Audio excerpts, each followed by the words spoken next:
क्या कभी आप सोच सकते हो आपको हिंदी लिखना नहीं आती है और आप एड़ी चालीसा का पूरा निर्माण कर दें? कभी आपके जीवन में ऐसा वाक्य हुआ है कि आपको कोई श्लोक नहीं आता, कोई दोहा नहीं आता है और आप अगले दिन अपने बिस्तर से उठते हैं और आपके मुँह से स्वयं दोहे निकलने लगते हैं? ऐसा हुआ है कभी वाक्य आपके जीवन में? दोस्तों, आप उत्तराखंड की शक्तियों पर विश्वास करें या ना करें, लेकिन हमारी उत्तराखंड की शक्तियाँ के जो प्रमाण मिलते हैं, वो उत्तराखंड के घर-घरों में मिलते हैं। जहाँ कोई व्यक्ति शहर का एक दिन जाने में डरता है, वहाँ पर हमारे उत्तराखंड के लोग कई वर्षों से रात्रि में अकेले रहते हैं। जब लोगों से अपने किस्से वो बताया करते थे, तो लोग उन्हें पागल समझते थे। वो दिन दहाड़े भूतों से लड़ाई कर लिया करते थे और उनको अदृश्य शक्ति दिखा करती थी और वो अदृश्य शक्ति को कभी अपने ऊपर हावी नहीं होने देते थे। कभी आपके जीवन में ऐसा हुआ है? कभी कोई वाकया या कभी कुछ ऐसा हुआ है? नमस्कार दोस्तों, मैं हेमचू पहाड़ी एक सत्य घटना और लेकर आया हूं आप लोगों के समक्ष। यदि आप पहली बार हेमचू पहाड़ी चैनल में आए हैं, बस मैं आपसे रिक्वेस्ट इतनी करता हूं कि आप कहानी पूरी देखें। पूरी देखने के बाद यदि आपको लगता है कि यार इस बंदे ने ईमानदारी से कहानी सुनाई है और मैं दोस्तों अपने तरफ से कुछ नहीं जोड़ता हूं, जैसा मुझे दिया है वैसे आप लोगों को सुनाता हूं और उसके बाद आपको कहानी अच्छी लगती है दोस्तों, फिर दोस्तों जैसे ईमानदारी से मैं कार्य करता हूं, आप भी ईमानदारी से चैनल को लाइक सब्सक्राइब, पसंद नहीं आती है तो अपना कमेंट भी मुझे जरूर दे आना कि कहानी में कोई कमी है। मैं प्रयत्न करता हूं उसे सुधारने का। तो दोस्तों हमेशा की तरह वीडियो में आगे बढ़ने से पहले चैनल का इंट्रो।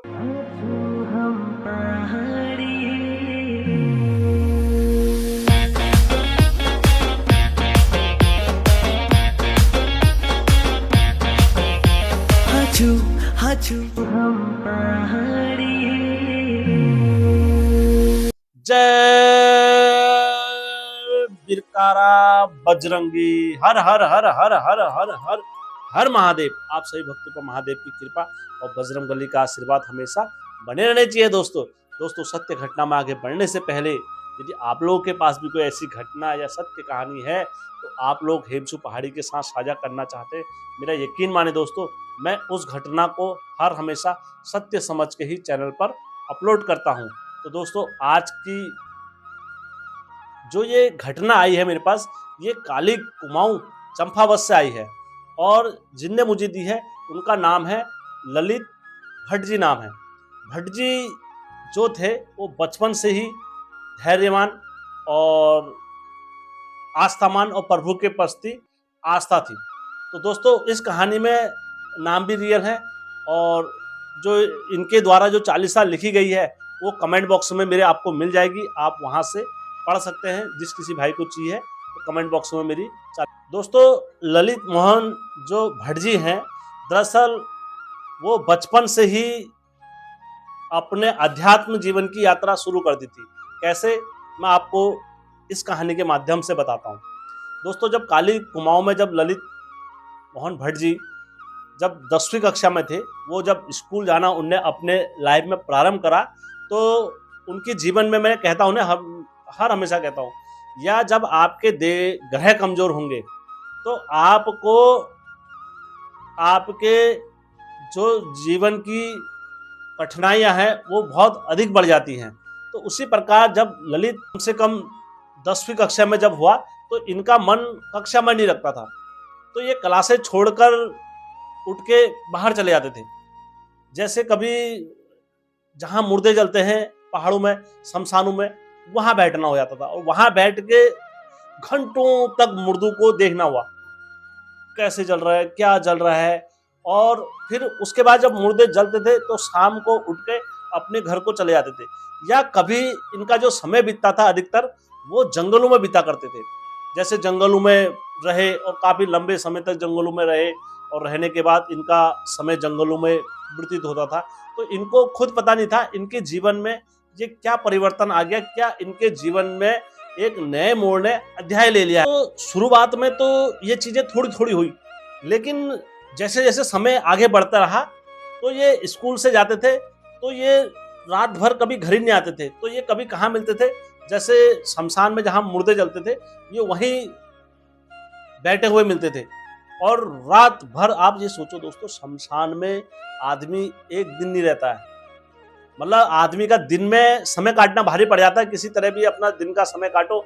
जब भी कोई किसी के साथ जाते हैं उसकी अंतिम यात्रा में, तो अपना फटाफट वहां से शमशान से निकलते हैं। आप ये सोचो, एक 10वीं कक्षा में पढ़ने वाला छात्र वो कैसे रात्रि के उस शमशान में अकेले रहा होगा। और वो समय तो काटा काटा उनने।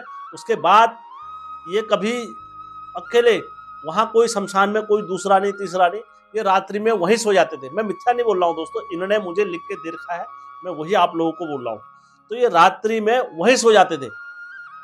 और कभी इनको जो इनके घर वाले थे, जब ढूंढते थे कि दूसरे दिन अगले दिन घर नहीं आया, घर नहीं आया, तो इनको घर से उठाकर, इनको शमशान से उठाकर घर ले आया करते थे।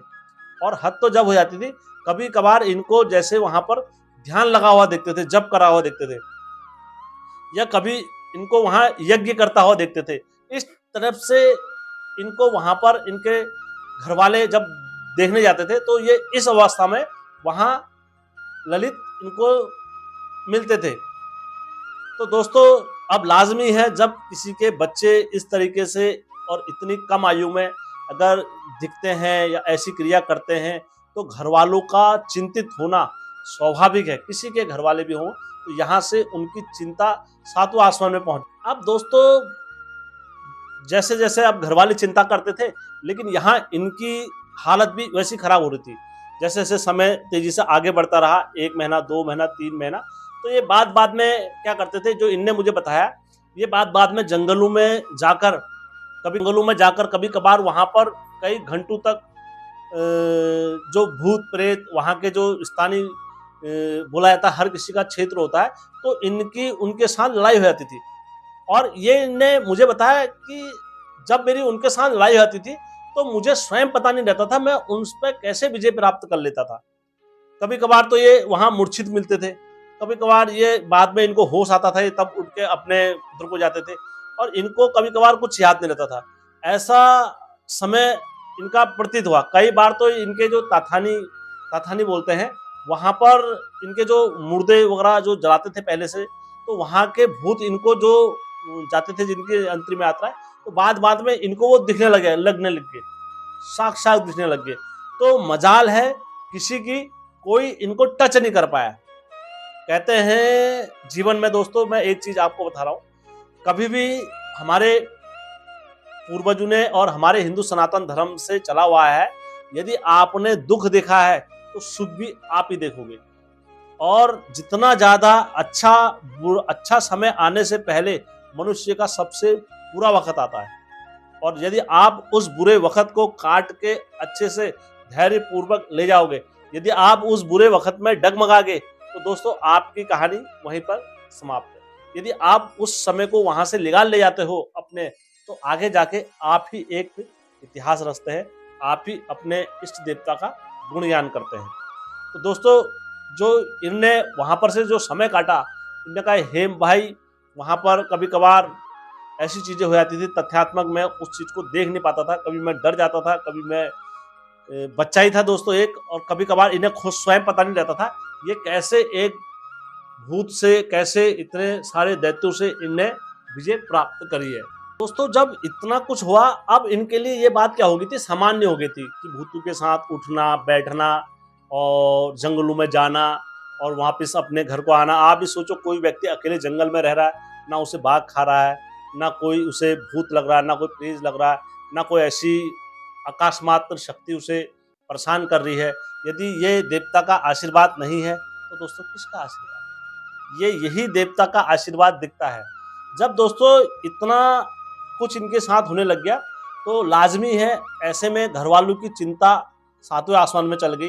तो घर वालों ने अपने घर की दानियां दिखाना प्रारंभ करी, कभी कहाँ, कभी किसके पास, कभी किसके पास, कभी किसके पास, लगातार इनने दानियां दिखाई। अपनी दानियां इनके हाथ में नहीं आई। अब जहां जहां दानियां हाथ में आई, जैसे एड़ी देवता की दानी हर किसी के हाथ में नहीं आती है, जब इनकी दानियां हाथ में आई, तो वहां पर इनको क्या बताया कुछ लोगों ने कि तुम्हारे घर के देवता बिगड़े हुए हैं, और तुम्हारे घर के देवता बोला जाता है अशुद्ध जगहों में डाले हुए हैं और ये अब ऊपर आ रहे हैं। तो ये इस तरीके से आक्रोश और इस तरीके से गुस्से में प्रकट हो रहे हैं तुम्हारे घर के देवी देवता। तो आप यहाँ पर से आप एक काम करिए, अपने इष्ट अपने घर के देवी देवताओं का शुद्धिकरण करें। तो सभी जगह ये बार बार इन्हें जब पूछ कराए तो यही निकला और सभी ने यही बोला जो ये लड़का है इस पर तुम्हारे घर के इष्ट प्रकट होंगे। तो दोस्तों बोला जाता है इनके घर, दोस्तों अपने बच्चे का भला करने के लिए तो हर कोई करते ही है। तो इनके घर वालों ने सब एकत्रित हुए। एकत्रित होने के बाद इनको हरिद्वार ले गए। हरिद्वार में स्नान कराया, देव स्नान करा के, गंगा स्नान करा करू के जो इनका पागलपन और जो इन पर ये सारी चीज़ें हो रही थी, अब वो सारी चीज़ें हट गई। अब इनके शरीर में केवल एक कंपन रहती थी और एक चीज़ का ही इनको स्वर रहता था। वो किसका?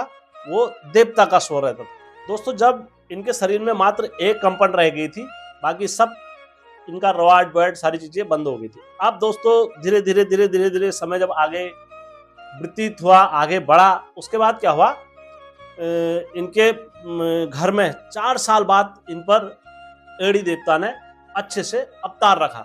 और अवतार रखने के बाद दोस्तों इनके परिचय और ये इधर उधर जहाँ कहीं भी जिस स्थान पर जाते थे, एड़ी देवता के नाम से इनके अच्छे परिचय लगते थे किसी को भी। तो दोस्तों इनने जो मुझे बताया, इनने कहा हेम भाई, अब मैं हर हमेशा कहता हूँ, कोई भी डंगरिया अपनी मूल शक्ति कब खोता है? जब उन पर अपना अहंकार आ जाए। इनने खुद बोला हेम भाई, हम पर अपने मतलब अहंकार आ गया था, अपनी वाणियों का अहंकार आ गया था कि हमारी वाणी लग रही है। तो कभी भी कोई कार्य को अगर सिद्ध कराता है कोई, तो वो हम नहीं कराते हैं, वो देवता कराता है। लेकिन अब जब अहंकार आ गया तो दोस्तों इन पर से जो देव शक्तियाँ थी वो भी धीरे धीरे क्या हो गई, कम होने लग गई। तो इनने मुझे बोला हेम भाई, एड़ी देवता की कृपा से, एड़ी देवता की दया से इनके घर के इतने काम सिद्ध हुए और जो इनके घर के दुख परेशानी जो कुछ भी हो रहा था वो सब एड़ी देवता ने काटे। लेकिन जब समय आगे बीता और ये बोला जाता है जो मैं नाम का शब्द होता है या अहंकार बोलिए, जब ये किसी पर भी आता है दोस्तों, तो ये कब इंसान को अंदर से खत्म कर देता है वो इंसान को भी पता नहीं चलता है। जैसे एक लकड़ी को दीमक खत्म कर देता है, उसी तरीके से अहंकार अच्छे से अच्छे मनुष्य को खत्म कर देता है। दोस्तों इनको मन में इतना पछतावा हुआ और उस चीज का फील भी होता है। जब कभी भी आदमी कोई गलती करता है तो उसको जब एकांत में रहते हैं तो उनको बड़ा पछतावा हो जाता है। तो ऐसी इनके पछतावे के चक्कर में इनको बहुत पछतावा हुआ। बच्चे ही थे, कोई यंग नहीं थे, तो इनको जब पछतावा हुआ और जब बच्चा कोई आदमी होता है और वो अपनी गलती को भी रियलाइज कर देता है और देवता हमारे ऐसे होते हैं, वो माफ़ कर देते हैं। तो दोस्तों इनको ऐसी करते करते जब इनको एहसास हुआ कि मेरे यार वाणी वचन सब बंद हो गया, अब मैं क्या करना चाहिए मेरे को, तो दोस्तों धीरे धीरे क्या हुआ, इनको रियलाइज होने लगा। उसके बाद में एक दिन दोपहर में इनको स्वप्न हुआ, ये ऐसे सोए होते, तो स्वप्न में इनको आवाज आई कि एड़ी चालीसा लिखो तुम। तो जब इनने ये उठे एकदम, अब उठने के बाद ये इनको ना तो अच्छा हिंदी का ज्ञान, ना इनको श्लोक का ज्ञान, ना इनको दोहे का ज्ञान, ना इनको छंद का ध्यान, अब इनको किसी चीज का ज्ञान ही नहीं। तो इन्होंने कहा यार मेरे को स्वप्न तो आया है बाबा का, मेरे लिए एक संकेत आया है बाबा का, तो मेरे को अवश्य लिखने चाहिए। तो इनने क्या करा, उत्तराखंड के कई डंगरी और कई धामी और कई गुरुओं से मिले। तो इनको जितने भी जहां जहां गए तो किसी ने इनको बच्चा समा, किसी ने इनको बच्चा समझा और किसी ने इनकी बातें मजाक में ली। ऐसे करते करते इनने न जाने कई गुरुओं के पास गए, तो किसी ने इनकी बात दिल से नहीं ली। तो इनने कहा यार अब मेरे को तो आता भी नहीं, तो ये हार मान हो गए। तो जब कभी भी कोई हार मान होता है तो फिर देवता अंतिम क्षण में फिर अपने रास्ते देते हैं। तो अगले दिन इनको फिर स्वप्न हुआ रात में, और इनके स्वप्न में एड़ी देवता ने एक दोहा बोला, और वो दोहा बोला तो वो इनको अगले दिन याद रहा, और याद रहा तो इनने वो दोहा लिखा। वो दोहा लिखा इनने, और लिखने के बाद फिर उसका अर्थ निकाला। अर्थ निकालने के बाद ये सारी चीजें दोस्तों जो इनने मुझे बताया, देखो आप भी विश्वास नहीं कर सकते, मैं भी विश्वास नहीं कर सकता, लेकिन इनके जीवन की आप बीती है, इनने स्वयं बताया है अपने मुख से। तो दोस्तों उस पर हम भगवान पर विश्वास करते हैं यदि, तो हमें इन पर भी विश्वास करना चाहिए। तो इनने बताया कि रात को मुझे स्वप्न होता था और अगले दिन मैं उसको लिखता था दोहे को। ऐसे करते करते 3-4 महीने में इनकी बोला जाता है वो पूरी एड़ी चालीसा कंप्लीट हुई है दोस्तों। उसके बाद जिस दिन ये एड़ी चालीसा रिकॉर्ड कराने जा रहे थे तो इनको उस दिन एक जाते जाते इनके मुंह पर एक दोहा आया एड़ी के चलते चलते इनके मन में वो दोहा आया। तो दोस्तों जैसे इनने ना वो कभी पहले दोहा पढ़ा था, ना कभी इनको याद था, ना भी कभी कुछ इनको कोई नहीं था, लेकिन इनके पास जो दिमाग में वो चल रहा था, तो जब इनके उसमें आ रहा तो इनको ऐसा लगा ये ना जाने इस दोहे से इनका कब से नाता है।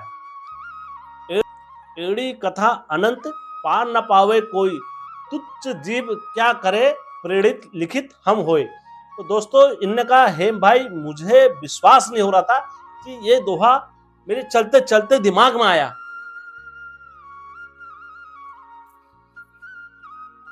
दोस्तों जब इन्हें कहा हेम भाई मुझे स्वयं विश्वास नहीं हो रहा था कि मैंने ये कथा कंप्लीट कर दी, मैंने ये एड़ी चालीसा कंप्लीट कर दी, और ये जो कुछ भी हुआ है एड़ी देवता की कृपा और उनके आदेश से हुआ है, नतर मुझ जैसा तुच्छ व्यक्ति कभी ऐसी चीजें लिख ही नहीं सकता है। और इनने स्वयं बोला है ना तो मुझे इतना हिंदी का ज्ञान था, क्योंकि ये कभी आप खुद ही इनकी कथा में सुने, ये स्कूल में जाते नहीं थे, ये तो शमशान में बैठते थे और ये जंगलों में रहते थे। तो इनने कहा मुझे तो कभी किसी चीज का किसी भाषा का ज्ञान ही नहीं था, लेकिन मैंने ये एड़ी देवता की किताब और ये सारी चीजें लिख दी हैं, इसमें कहीं ना कहीं एड़ी देवता की कृपा और असीम आशीर्वाद बना हुआ है, और मुझे अपने मुख से स्वयं नहीं कहना चाहिए, इसमें मुझे बड़प्पन जैसा लगता है, इनने बोला है। लेकिन मैंने आपके चैनल के माध्यम से इस कथा का वर्णन करने के लिए इनने मुझे भेजा है। तो दोस्तों इनने अंत में अपने बोल बोले हैं, हेम भाई आज के समय में जैसे उत्तराखंड के लोग अपने इष्ट देवताओं को छोड़कर, अपने ग्राम देवता, अपने पितरों को छोड़कर नीचे प्लेन्स में, शहरों में अन्य देवी देवताओं के पीछे भाग रहे हैं, मेरा दावा है 101% कि अपने इष्ट देवता के पीछे अगर ये भागेंगे तो इनके हर कार्य सफल होंगे। हम ये नहीं कह रहे किसी के पीछे भागना गलत है, लेकिन अपने इष्टों को छोड़कर किसी के पीछे भागना सरासर गलत है। यदि कभी जैसे मैं देखता हूँ आज के समय में कोई मसाण साधने चले जाते हैं, कोई सिद्धि करने चले जाते हैं, बड़े से बड़े तांत्रिक के पास चले जाते हैं, लेकिन वो बहुत गलत चीज़ है हेम भाई। हमें अगर कुछ सीखना है, हमें अगर कुछ करना है तो अपने उत्तराखंड के देवी देवताओं के बारे में सीखना चाहिए, उत्तराखंड के देवी देवताओं के ज्ञान का प्रचार हमें करना चाहिए। ये इनके अंतिम बोल हैं दोस्तों। यदि आप लोगों को ये कथा अच्छी लगी होगी, आप लोगों ने इस कथा के इससे माध्यम से कुछ भी ज्ञान अर्जित करा होगा, तो दोस्तों आप हेमचुपा दोस्तों आप इसमें कमेंट जरूर दीजिए कि आपको कहानी कैसी लगी, और क्या जो इनने एड़ी चालीसा लिखी है वो मेरे कमेंट बॉक्स में है अंदर, तो आप वहां पर जाकर इस एड़ी चालीसा को पढ़ सकते हैं। और जो इनने मुझे अपने मुख से कथा दी है, आप अगर उसका भी सुमिरन करना चाहते हो तो वो भी डिस्क्रिप्शन में दी हुई है मेरे द्वारा। तो दोस्तों आपको अगर कैसी कथा लगी, क्या आपको ये कथा अच्छी लगी, तो जय एड़ी देवता की, जय ब्यानधुरा बाबा की अवश्य लिख के दे, क्योंकि आपका कमेंट मुझे बहुत मोटिवेशन देता है। दोस्तों आप अपनी राय मुझे जरूर देना, क्योंकि आपकी राय देखकर मुझे बहुत मोटिवेशन मिलता है। और दोस्तों एक बात और कहना चाहूंगा मैं अंत में कहानी के, कि आप कहां से इस वीडियो को देख रहे हैं इतना जरूर रखें, क्योंकि एक भाई ने यूएसए से वीडियो देखा था तो लिखा था, मुझे बहुत अच्छा लिखा कि आप जहां जिस क्षेत्र से देखते हैं इतना लिखें। अगर आप कमेंट नहीं मार रहे तो इतना लिख दीजिए कि मैं इस क्षेत्र से इस वीडियो को देख रहा हूँ, क्योंकि मेरा हौसला और बुलंद होता है, मैं आपके लिए और वीडियो लेकर आऊंगा फिर आगे। तो दोस्तों अंत में मैं यही कहना चाहूंगा, यदि आप एड़ी देवता के भक्त हैं, या आपके घर में भी एड़ी देवता के, यदि आपके घर के इष्ट भी एड़ी देवता हैं, या आपके पास ये लोहा घाट में अगर कहानी पहुंची है, तो दोस्तों अवश्य आप इस कहानी को और वीडियो को शेयर अवश्य करें। मैंने ईमानदारी से कथा सुनाई है, तो आप भी ईमानदारी के साथ चैनल को लाइक, सब्सक्राइब और शेयर करें दोस्तों, क्योंकि दोस्तों यहाँ पर ईमानदारी से काम होता है देवी देवताओं के, इसमें एक रत्ती बेईमानी नहीं होगी आपके साथ। दोस्तों वीडियो अच्छा लगा तो शेयर जरूर करना।